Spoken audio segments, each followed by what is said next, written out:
या देवी सर्वभूतेषु मां कात्यायनी रूपेण संस्थिता नमस्तस्यै नमस्तस्यै नमस्तस्यै नमो नमः। ओम दुंग दुर्गाय नमः। चैत्र नवरात्रि के छठे दिन मां कात्यायनी की पूजा की आप सभी को बहुत बहुत शुभकामनाएं।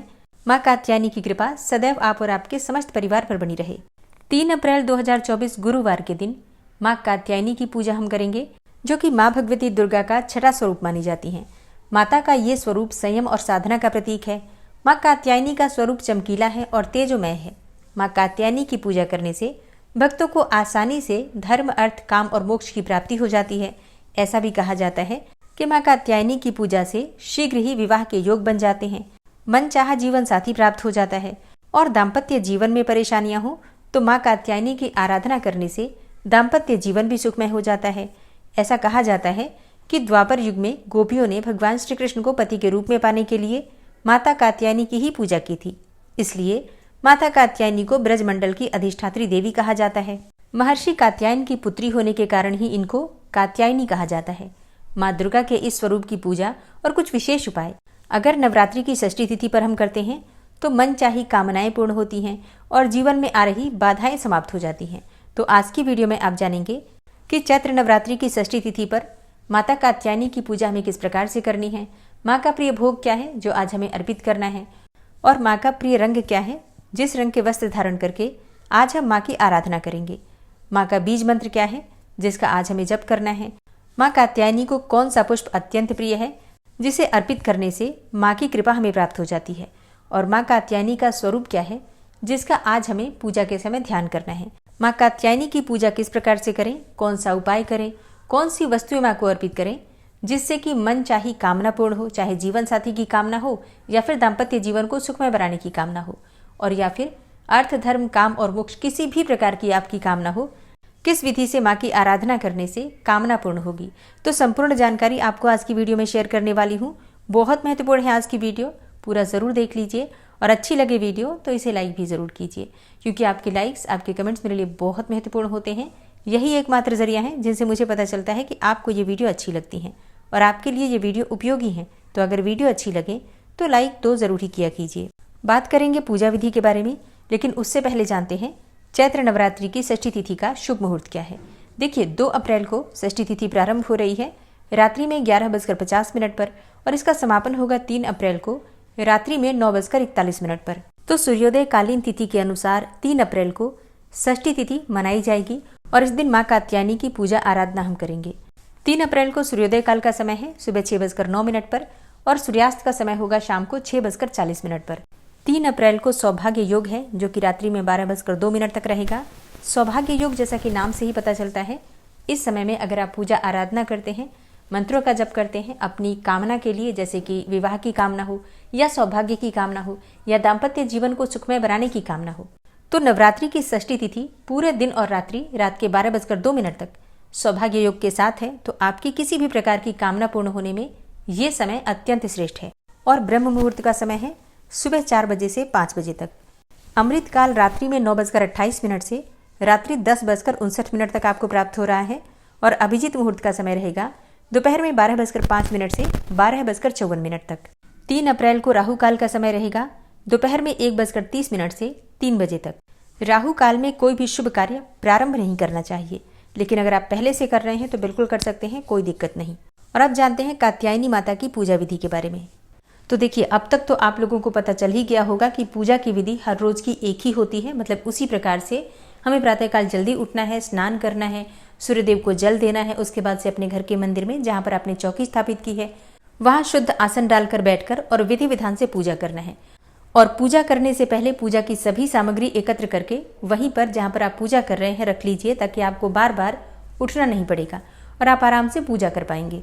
आसन पर बैठने के बाद सबसे पहले शुद्धिकरण करना चाहिए। अपना शुद्धिकरण कर लीजिए, सामग्रियों का शुद्धिकरण कर लीजिए जल के छींटे देकर, और इसके साथ ही माता की चौकी के पास गंगा जल के छींटे देकर वहां पर भी शुद्धिकरण कर लीजिए।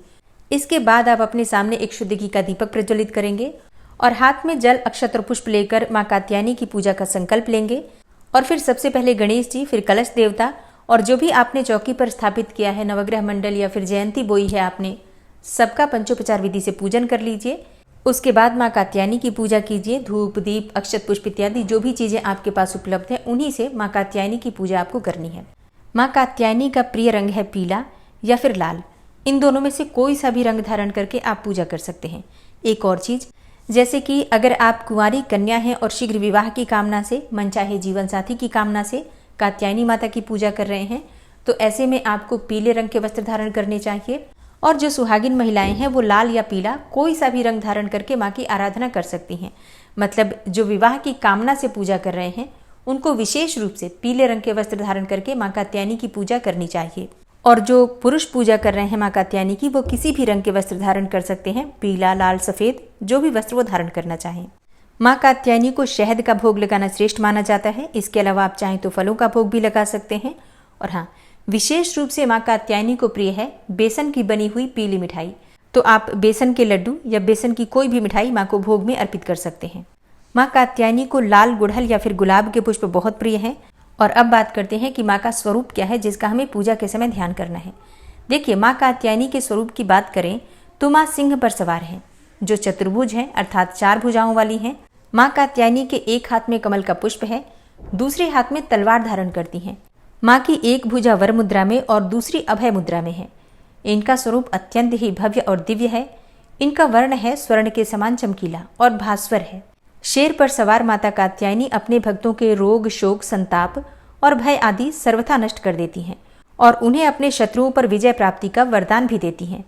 नवरात्रि के छठे दिन हमें इसी स्वरूप का ध्यान करना है और विधि विधान से माँ की पूजा करनी है। माँ कात्यायनी का बीज मंत्र है क्लीं श्रीं त्रिनेत्राय नमः। क्लीं श्रीं त्रिनेत्राय नमः।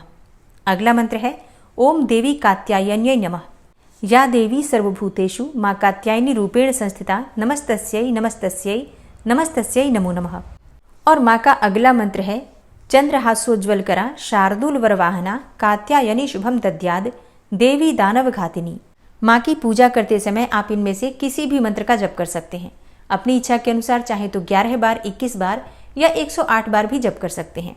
और फिर इस मंत्र के जपने के बाद आप अपनी इच्छा के अनुसार कोई भी मंत्र जो आप प्रतिदिन जप रहे हैं, जैसे कि चालीसा का पाठ कर रहे हैं या फिर दुर्गा कवच का पाठ करते हैं, सप्तशती का पाठ करते हैं, कोई भी पाठ, कोई भी मंत्र, कोई भी कवच पढ़ सकते हैं। पूजा पूर्ण करने के बाद माँ की आरती कर लीजिए, क्षमा प्रार्थना कर लीजिए और अपनी पूजा जो आपने की है, मंत्र जप इत्यादि जो भी आपने किया है, सब माँ को ही समर्पित कर दीजिए कि हे माँ, जो भी मैंने पूजा पाठ किया, मंत्र जप किया, वो सब आपको ही समर्पित करता हूँ, स्वीकार कीजिए। और जाने अनजाने इस पूजा पाठ में, मंत्र जप इत्यादि में कोई भी भूल चूक हुई हो तो इसके लिए मुझे क्षमा करें। इसके बाद आसन के नीचे थोड़ा सा जल डालकर और 2 बार अपनी उंगलियों से उठाकर अपने मस्तक पर लगा लीजिए, नेत्रों पर लगा लीजिए। अब आपकी पूजा पूर्ण हो जाती है और आपकी पूजा का संपूर्ण शुभ फल आपको प्राप्त हो जाता है। अब बात करते हैं माँ कात्यायनी की पूजा से संबंधित कुछ विशेष उपाय के बारे में। देखिए, माँ कात्यायनी को कहा जाता है कि धर्म, अर्थ, काम और मोक्ष चारों चीजें प्रदान कर देती हैं।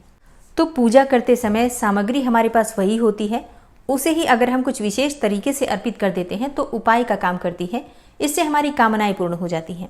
जैसे कि माँ कात्यायनी को शहद का भोग अर्पित किया जाता है। अब इसी शहद को अगर आप एक पान के पत्ते पर रखकर अर्पित करते हैं तो इससे माँ की विशेष कृपा आपको प्राप्त होती है, सुंदर रूप और रंग की प्राप्ति होती है, आकर्षण में वृद्धि होती है और आपके तेज में वृद्धि होती है। तो इसके लिए आपको एक पान का पत्ता लेना है, बिल्कुल साफ सुथरा पान का पत्ता होना चाहिए। उसी पान के पत्ते पर आपको थोड़ा सा शहद लगा देना है और माँ के सामने एक पात्र में रखकर अर्पित कर दीजिए। और इसके बाद आपकी जो भी मनोकामना हो, माँ से कहते हैं तो जल्दी पूरी हो जाती है। अब जैसे आपके प्रश्न होते हैं कि बाद में इस पान के पत्ते का क्या करें, तो देखिए, बाद में इस पान के पत्ते को विसर्जन की सामग्री में डाल दीजिए। दशमी के दिन जब हम सामग्री का विसर्जन करेंगे तो इसे भी कर देंगे। और अगर आपके दाम्पत्य जीवन में बहुत अधिक परेशानियां हैं, पति पत्नी में बनती नहीं है, तो दाम्पत्य जीवन को सुखमय बनाने के लिए और अखंड सौभाग्य की प्राप्ति के लिए माँ को इत्र अर्पित करना चाहिए गुलाब का इत्र अर्पित कीजिए। इसके साथ ही सुगंधित पुष्प अर्पित कीजिए। मतलब कई प्रकार के सुगंधित पुष्प माँ को अर्पित कर सकते हैं। आप चाहें तो कुछ चीज़ें सुहाग की सामग्री के स्वरूप में भी अर्पित कर सकते हैं। और नवरात्रि के बाद ये सभी सामग्री आप स्वयं प्रयोग कर सकते हैं। इत्र हो या फिर सुहाग की सामग्री हो, आप स्वयं ही प्रयोग कीजिए। इससे आपके पति पत्नी के रिश्ते मधुर होते हैं। अब बात करें कि अगर आप मन चाहे जीवन साथी की कामना से माँ कात्यायनी की पूजा करते हैं तो आपको किस मंत्र का जप करना है। तो देखिए, माँ कात्यायनी की पूजा वैसे तो आप सुबह भी कर सकते हैं, लेकिन विशेष रूप से गोधूली वेला जो कि संध्या काल का समय होता है, उस समय में माँ कात्यायनी की पूजा करने से श्रेष्ठ फल की प्राप्ति होती है। तो सुबह की पूजा जैसे आप करते हैं बिल्कुल उसी प्रकार से कर लीजिए। जो कोई विशेष उपाय आपको करना है अगर किसी कामना से, तो वो आप शाम के समय गोधूली वेला में कीजिए। मन चाहे जीवन साथी की कामना है, मतलब मन चाहे वर की कामना है, तो ऐसे में आपको मंत्र जप करना है, कात्यायनी महामाये महायोगिनी यथीश्वरी नंद गोप सुतम देवी पति में कुरुते नमः। और अगर आप पुरुष हैं, मनचाहा जीवन साथी पाना चाहते हैं, योग्य और सुंदर पत्नी पाना चाहते हैं, तो ऐसे में आपको मंत्र जप करना है, पत्नी मनोरमाम देही मनोवृत्तानुसारिणीम तारिणीम दुर्ग संसार सागरस्य कुलोद्भवाम। ये दोनों मंत्र दुर्गा सप्तशती के मंत्र हैं। इन मंत्रों को जपने से बहुत जल्दी विवाह की कामना पूर्ण हो जाती है। तो नवरात्रि में षष्ठी तिथि से प्रारंभ करना चाहिए और कम से कम 3 महीने तक इस मंत्र का जप करना चाहिए। इस मंत्र का जप आप रुद्राक्ष की माला से कर सकते हैं, चाहे तो 108 की संख्या में, या फिर अगर आपके पास समय हो तो 5 माला, 11 माला, 21 माला भी कर सकते हैं। मतलब देखिए, कम से कम इस मंत्र को 108 बार जपना है प्रतिदिन, यानी कि रुद्राक्ष की जो 108 मनकों की माला होती है उससे 1 बार, ठीक है। और अगर आपके पास माला नहीं है तो कोई भी सामग्री 108 की संख्या में गिनकर रख लीजिए, जैसे कि चने, मूंगफली, या फिर कोई भी 108 की संख्या में सामग्री गिनकर रखकर, और उसी के द्वारा आप 108 की संख्या में मंत्र जप कर सकते हैं।